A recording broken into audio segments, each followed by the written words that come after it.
আসসালামু আলাইকুম। সবাইকে শুভেচ্ছা জানিয়ে কুরাইশ নিউজের বিকেলের সংবাদ শুরু করছি। আমি মাসুদ আক্তার ইভা। শুরুতেই সংবাদ শিরোনাম।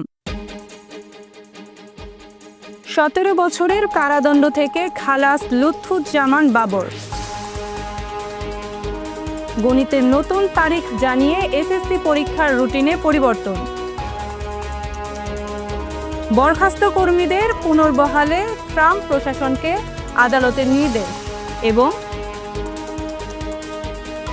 হামজা চৌধুরী এখন ঢাকায় বুধবার দলের সাথে প্রথম অনুশীলন।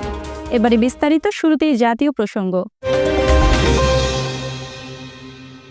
সাবেক তত্ত্বাবধায়ক সরকারের আমলে বাসা থেকে অস্ত্র উদ্ধারের অভিযোগে দায়েরকৃত মামলায় ১৭ বছরের কারাদণ্ড থেকে খালাস পেয়েছেন সাবেক স্বরাষ্ট্র প্রতিমন্ত্রী লুৎফুজ্জামান বাবর। বুধবার বিচারপতি মোস্তফাজ্জামান ইসলাম ও বিচারপতি নাসরিন আক্তারের সমন্বিত হাইকোর্ট বেঞ্চ এ রায় দেন। আদালতে বাবরের পক্ষে শুনানি করেন অ্যাডভোকেট মোহাম্মদ শিশির মনির। সাবেক তত্ত্বাবধায়ক সরকারের আমলে ২০০৭ সালের ২৮ মে বাবরের গুলশানের বাসায় শোয়ার ঘর থেকে অবৈধ অস্ত্র ও গুলি উদ্ধার করার অভিযোগে একই বছরের ৩ জুন রাজধানীর গুলশান থানায় এ মামলা হয়। বিচার শেষে একই বছরের ৩০ অক্টোবর ঢাকার মহানগর ৯ নম্বর বিশেষ ট্রাইব্যুনাল আদালত বাবরকে ১৭ বছরের কারাদণ্ড দেন। এই রায়ের বিরুদ্ধে তিনি হাইকোর্টে ২০০৭ সালেই আপিল করেন। ২০০৭ সালের ২৮ মে আটক হন লুৎফুজ্জামান বাবর। সেই থেকে প্রায় ১৭ বছর কারাবন্দী ছিলেন বিএনপির এই নেতা। আগামী ২০ এপ্রিল খ্রিস্টান ধর্মাবলম্বীদের ধর্মীয় অনুষ্ঠান ইস্টার সানডে। চলতি বছরের এসএসসি ও সমমানের রুটিন অনুযায়ী ওইদিন গণিত পরীক্ষা। এ নিয়ে বিতর্কের মুখে সেই পরীক্ষার তারিখ পরিবর্তন করে নতুন তারিখ নির্ধারণ করেছে ঢাকা শিক্ষা বোর্ড। বুধবার ঢাকা শিক্ষা বোর্ডের ওয়েবসাইটে এসএসসি ও সমমান পরীক্ষার পরিবর্তিত এ রুটিন প্রকাশ করা হয়েছে। নতুন সূচি অনুযায়ী ২০ এপ্রিলের গণিত পরীক্ষা একদিন পিছিয়ে অনুষ্ঠিত হবে ২১ এপ্রিলে। রুটিন অনুযায়ী ১০ এপ্রিল বাংলা প্রথম পত্র পরীক্ষার মাধ্যমে শুরু হবে এ বছরের এসএসসি পরীক্ষা। লিখিত পরীক্ষা শেষ হবে ৮ মে। ১০ মে থেকে শুরু হবে ব্যবহারিক পরীক্ষা। জানা গেছে চলতি বছর ১১টি শিক্ষা বোর্ডের অধীনে এসএসসি ও সমমান পরীক্ষায় অংশ নেবে ১৯,২৮,২৮১ জন পরীক্ষার্থী। এর মধ্যে ৯টি সাধারণ শিক্ষা বোর্ডের অধীনে পরীক্ষার্থী ১৪,৯০,১৪২ জন। এছাড়া মাদ্রাসা বোর্ডে দাখিল পরীক্ষার্থী ২,৯৪,৭২৬ এবং কারিগরি বোর্ডে পরীক্ষার্থী ১,৪৩,৩১৩ জন।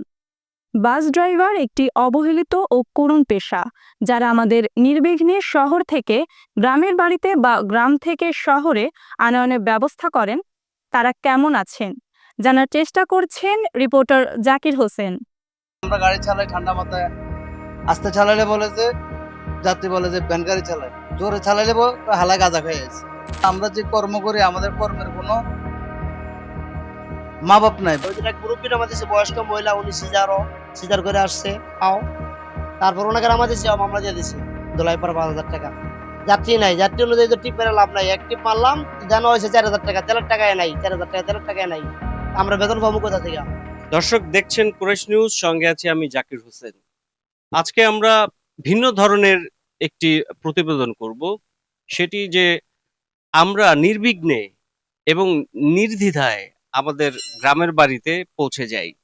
ঈদ বা যে কোনো অকেশনে বা যে কোনো উৎসবে আমাদের নিজের নারীর ঘরে পাঠিয়ে দিতে যে কারিগররা শক্ত হাতে ভূমিকা পালন করে, তারা হচ্ছে আমাদের বাস চালক।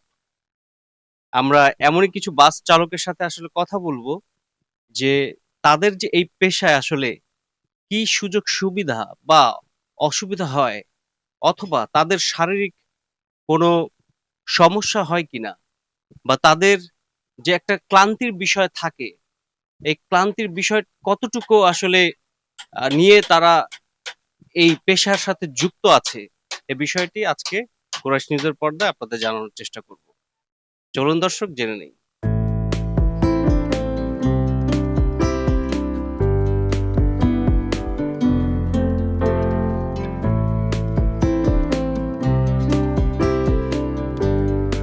আমরা যত চেষ্টা করি যে আমাদের পিছনে 40-50 জন লোক থাকে, এদেরকে সুস্থভাবে সুন্দর মতো বাড়িতে নিয়ে যাওয়ার জন্য।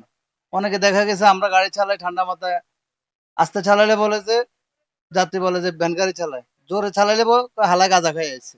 সরকারি চাকরিজীবী সে যখন বা কোনো কোম্পানি চাকরিজীবী সে যখন ছুটিতে যায় তার কিন্তু মাস থেকে ওই বেতন কাটা হয় না। আমরা কিন্তু যতক্ষণ পর্যন্ত এই স্টার্টিং আসি বসি ততক্ষণে মনে হয় না আমাদের এই বেতন চলে। আর যখন আমরা এখান থেকে চলে যাই তখন আমাদের কোনো টাকা পয়সা দেওয়া হয় না, কেউ খোঁজ খবরও নেয় না। আপনার যে গাড়ি চালান আপনার মান্থলি আপনাকে মাসে টাকা দেয় নাকি আপনার ট্রিপ অনুযায়ী টাকা দেয়? আমাদের প্রতি টিপে টাকা দেয়, কোনো মানতে নেই। তো সেক্ষেত্রে এমনও হয় কি যে মাসে অনেক কম ট্রিপ হয়, তখন তো আপনার চলতে সমস্যা হয়। হ্যাঁ, যেরকম এই রমজান মাস শুরু থেকে টিপ মারছি 2টা। এই মাসে তো শুরুতেই অবস্থা একবারে ভয়াবহ, চলতে আমাদের কষ্ট, অনেক কষ্ট, বুঝছেন। যাত্রী নাই, যাত্রী অনুযায়ী তো টিপ মেরে লাভ নাই। এক টিপ মারলাম জানা হয়েছে 4000 টাকা, তেলের টাকায় নাই, 4000 টাকা তেলের টাকায় নাই। আমরা বেতন পাবো কোথা থেকে? যখন ট্রিপ থাকে না তখন সমস্যা হয় কিনা আপনাদের? তখন ওই যে বইসা থাকতে হয়, নিজের টাকা নিজে খাইতে হয়, সবকিছু নিজেই মেনটেনেন্স করতে হয়, এটা কোম্পানি বহন করে না। শুধু স্টাফরাও কোম্পানি কোরাকি দেয়, তো ওই কোরাকিটা হয় না, চলে না।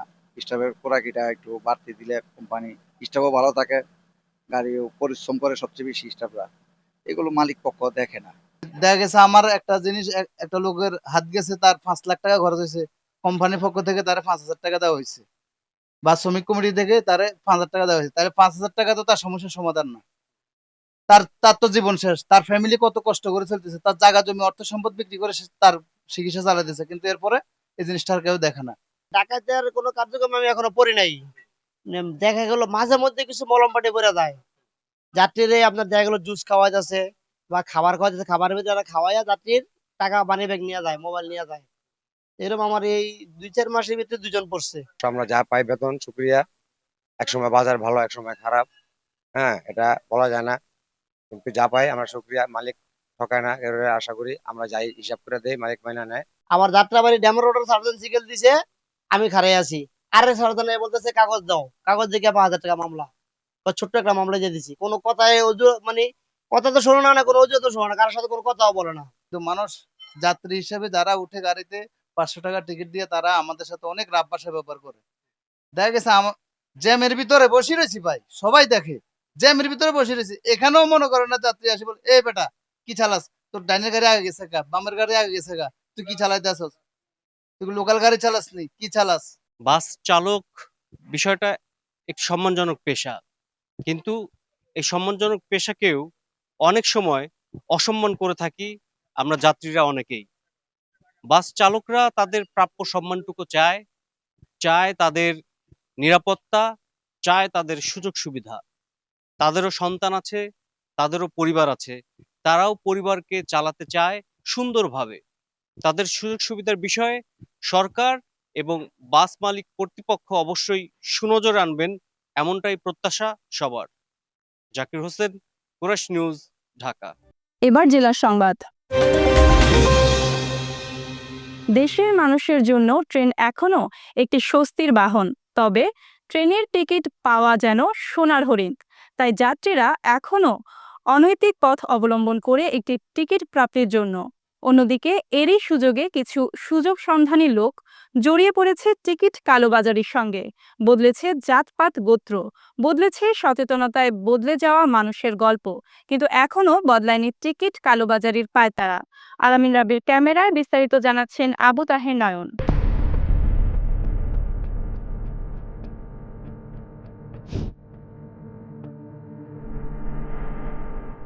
ভ্রমণের কিছুক্ষণ আগে বাসের টিকিট পাওয়া গেল, রেলের টিকিট পাওয়া যায় না। এমনকি অনেক সময় ভ্রমণের 3 থেকে 4 দিন আগে টিকিটের জন্য চেষ্টা করেও সফল হওয়া যায় না, এমনই মন্তব্য করলেন অনেক যাত্রী। এ অবস্থায় বাধ্য হয়ে যাত্রীরা পাড়ি দিতে হচ্ছে কালোবাজারির পথে। 8টায় যখন ওপেন করে তখন আমরা 1-2 মিনিটের ভিতরে সব টিকিট সেল হয়ে যায়, একটু মিসিং হলে টিকিট আর পাচ্ছি না। এই জিনিসটা আগেও ছিল, এখনও আছে। দুর্নীতি না ভাইয়া, এটা তো দুর্নীতি। যে যে রোজা রাখছে আমরা যাবো বাসার দিকে, অন আমরা তো টিকিট কাটার সময় পাইনি, তার জন্য 50 টাকা ওরা চাইতেছে, 30 টাকার ভাড়া, 30 টাকা বলছি, সে 50 টাকা চাইতেছে, 50 টাকা লেগে আমাদের ঢুকতে দিতেছে না ভাইয়া। কমলাপুর রেল স্টেশনে গিয়ে দেখা যায় টিকিটের অভাবের কারণে বহু যাত্রী অপেক্ষায় রয়েছেন। কেউ কেউ একাধিকবার কালো বাজারিদের দ্বারস্থ হচ্ছেন, যেখানে নির্ধারিত মূল্যের চেয়ে অনেক বেশি দামে টিকিট বিক্রি হচ্ছে।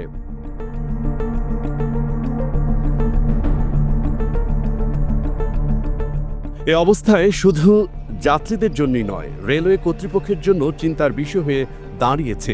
যদিও রেল কর্তৃপক্ষ নিয়মিত অভিযান চালাচ্ছে কালো বাজারিদের বিরুদ্ধে, তবুও টিকিটের চাহিদা ও সংকট যেন কোনোভাবেই শেষ হচ্ছে না। দীর্ঘ 2.5টা থেকে বাড়ানো, এখনও ট্রেনের টিকিট দিতেছে না। তাহলে আমরা কিভাবে বুঝবো যে আসলে যে এটার উন্নতি হয়েছে? 2টা টিকিট যদি চাই, তারা বলে কি 3টা টিকিটের দেন, টাকা দেন, 2টা সিট দেবো। ওনাদেরকে আমরা রিকোয়েস্ট করছি যে দেখেন সবার জন্য আইন সমান, আপনারা এটা করেন না, আপনারা 50 টাকা করে কেন নিতেছেন? এই পরিস্থিতিতে যাত্রীদের রেল ভ্রমণ আর স্বাভাবিক হতে পারছে না এবং এ ধরনের কার্যকলাপের কারণে রেল পথের উপর মানুষের আস্থা কমে যাচ্ছে। আবু তাহির নয়ন, কোরাইশ নিউজ, ঢাকা। এবারে আন্তর্জাতিক প্রসঙ্গ। যুক্তরাষ্ট্রে বরখাস্ত হওয়া 25,000 সরকারি কর্মীকে বহালের নির্দেশ দিয়েছেন আদালত। দায়িত্ব গ্রহণের পর থেকে এখন পর্যন্ত 18টি সরকারি সংস্থার প্রায় 25,000 সরকারি কর্মকর্তা কর্মচারীকে চাকরিচ্যুত করেছে ট্রাম্পের নেতৃত্বাধীন প্রশাসন। এবার বরখাস্ত এই কর্মকর্তা কর্মচারীদের আবারও চাকরিতে বহাল করার নির্দেশ দিয়েছেন আদালত।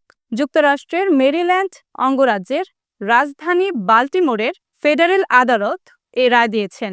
বরখাস্ত কর্মীদের ফের চাকরিতে পুনর্বহাল সংক্রান্ত রায়টি ঘোষণা করেছেন বাল্টিমোর আদালতের বিচারক জেমস ব্রেডার। রায় ঘোষণার সময় বিচারক বলেন, আদালত কর্মী ছাঁটাইয়ের বিরুদ্ধে অবস্থান নিচ্ছে না। কর্মী ছাঁটাই চলতে পারে, তবে তা হতে হবে আইন ও সংবিধান অনুসারে। জানাবো খেলার খবর। বাংলাদেশ ফুটবলের নতুন সুপারস্টার হামজা চৌধুরী এখন ঢাকায়। বুধবার সন্ধ্যা 7টায় প্রথমবারের মতো জাতীয় দলের সতীর্থদের সাথে অনুশীলন করবেন হামজা। বসুন্ধরা কিংস অ্যারেনায় অনুশীলনের প্রথম 20 মিনিট গণমাধ্যম আমন্ত্রিত অতিথিদের জন্য থাকবে উন্মুক্ত। এরপর বৃহস্পতিবার ভারতের উদ্দেশ্যে দেশ ছাড়বে দল। এর আগে মঙ্গলবার রাত 10:45টায় সিলেট থেকে ঢাকার হযরত শাহজালাল আন্তর্জাতিক বিমানবন্দরে পৌঁছান হামজা। সেখানে তার জন্য অপেক্ষায় থাকা বাফুফে কর্মকর্তারা তাকে জানিয়েছেন ফুলের শুভেচ্ছা। এরপর বিমানবন্দর থেকে বাফুফের গাড়িতে করে টিম হোটেল দলের সাথে যোগ দেন ইপিএল তারকা। এ সময় তাকে স্বাগত জানান বাফুফের সভাপতি তাবিথ আউয়াল। পরে কোচ হ্যাভিয়ের ক্যাব্রেরার সাথে রাতের খাবার সেরেছেন 27 বছর বয়সী এই ডিফেন্সিভ মিডফিল্ডার। এশিয়ান কাপ বাছাইয়ের ম্যাচে আগামী 25 মার্চ শিলংয়ের জওহরলাল নেহেরু স্টেডিয়ামে ভারতের বিপক্ষে মাঠে নামবে বাংলাদেশ। সংবাদ শেষ করব বিনোদন অঙ্গনের খবর দিয়ে। লুঙ্গি পরে জঙ্গলি সিনেমা দেখতে গেলে কেমন হয়? সোশ্যাল মিডিয়ায় ফেসবুক ভেরিফাইড পেজে লুঙ্গি পরে হাজির হয়ে সিনেমার প্রমোশনের অংশ নিয়েছেন নায়িকা বুবলি। আসন্ন ঈদ উপলক্ষে প্রেক্ষাগৃহে যে কয়টি সিনেমা মুক্তি পেতে যাচ্ছে তার মধ্যে একটি চিত্রনায়ক সিয়াম আহমেদ ও চিত্রনায়িকা শবনম বুবলি অভিনীত জঙ্গলি সিনেমা। নির্মাতা এম রাহিম পরিচালিত সিনেমাটি নিয়ে ঈদে হাজির হচ্ছেন এই জুটি। এরই মধ্যে ঈদে মুক্তি পেতে যাওয়া সিনেমাগুলোর প্রচারণা শুরু করে দিয়েছে সিনেমা সংশ্লিষ্টরা। সেই ধারাবাহিকতায় পিছিয়ে নেই জঙ্গলি টিম। প্রচারণায় অংশ নিয়েছেন বুবলি নিজেও। শবনম বুবলি লুঙ্গি পরা কয়েকটি ছবি পোস্ট করেছেন। ছবিতে লুঙ্গি পরিহিত অবস্থায় বসে দাঁড়িয়ে সহ বিভিন্ন ভঙ্গিতে পোজ দিতে দেখা গেছে তাকে। সংবাদ শেষ করার আগে সংবাদ শিরোনামগুলো আরও একবার।